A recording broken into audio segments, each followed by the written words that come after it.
In the vast multiverse of anime, few matchups spark as much curiosity and controversy as Sasuke Uchiha versus Sung Jinwoo. One is the last heir of a legendary shinobi clan, a warrior forged by tragedy, wielding the most advanced ocular jutsu known to the ninja world. The other is a hunter-turned-god, a man who clawed his way from death itself to become the Shadow Monarch, a king with dominion over darkness and death. This wouldn't just be a fight, it would be a clash of destinies. Let's start with Sasuke Uchiha, a prodigy from birth, trained by Kakashi, Orochimaru, and later standing alongside Naruto himself. He embodies battle-hardened precision. With the eternal Mangekyo Sharingan, Sasuke has access to visual prowess that sees through deception, copies enemy techniques, and casts devastating genjutsu that trap foes in illusory torment. But his true edge lies in the Rinnegan. This mythical eye doesn't just enhance perception, it grants mastery over space-time ninjutsu. Amanote Jikara lets him swap positions instantly with objects or people, making it nearly impossible to land a fatal blow on him. And with planetary devastation like Chibaku Tensei, he can create gravitational prisons to seal even godlike beings. On the other side stands Sung Jinwoo. Once the weakest E-rank hunter, he underwent a metamorphosis so extreme it shattered the known rules of his universe. He became a vessel of the Shadow Monarch, gaining access to powers that defy logic. Jinwoo commands an undead army that grows with every fallen enemy. His top generals, Igris, Baru, Belian, are titans in their own right, able to overpower entire guilds. And unlike most fighters, Jinwoo doesn't tire. He doesn't need food, rest, or even protection.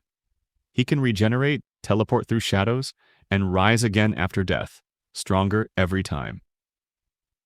Now picture their battle. It starts with Sasuke reading Jinwoo's chakra flow, predicting his attacks with the Sharingan. He uses shadow clones to confuse and flank, throwing in high-speed shuriken with chakra-enhanced edges. Then, in the blink of an eye, he swaps places with a clone behind Jinwoo and strikes with a Chidori enhanced by black flames of Amaterasu.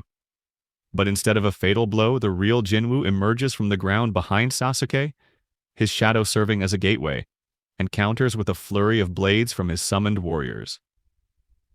Jinwoo's army would be relentless. Every time Sasuke takes down a shadow, Jinwoo revives it stronger. Sasuke's chakra would deplete faster and he'd be forced to use his trump cards. Susanoo forms. First ribcage, then the full-bodied armor. Sasuke rains down arrows of lightning, slicing through Jinwoo's army like a blade through mist. But Jinwoo is unfazed. He absorbs the energy, calls forth Kamish, the dragon, and charges with Belian, the Grand Marshal, behind him. Here's where things turn cerebral. Sasuke is not just a brute force fighter, he's a master strategist. He's fought beings like Kaguya who could shift between dimensions at will. He's survived Madara's meteors, countered Naruto's Kurama-infused Rasengans, and sealed immortal beings. But even then, Obito once admitted, Sasuke's older brother Itachi, with similar ocular powers, was a man he feared facing one-on-one.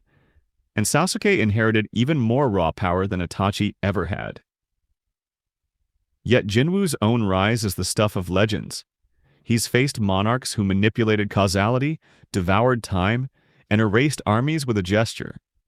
He killed gods, swallowed dimensions, and reshaped reality. His resistance to mind control and illusion is so intense, even high-level magic users in his world couldn't touch his mind. So who wins? Sasuke with his Rinnegan, his ability to swap space and reality, and his indomitable will? Or Jinwoo with his immortality, infinite army, and the dark throne of the Shadow Monarch? The truth is, neither could walk away unscathed. Sasuke might find a way to temporarily seal Jinwoo, maybe with Chibaku Tensei or a Rinnegan-powered dimensional lock. But unless he discovers a way to sever Jinwoo's connection to the Shadow Monarch essence itself, Jinwoo would eventually return. It's the ultimate battle of tactical genius versus unrelenting dominance. The shinobi who sees through fate versus the king who rewrote his own. In the end, the only ones truly broken would be the world they fought in. Now that's a battle even the gods would watch.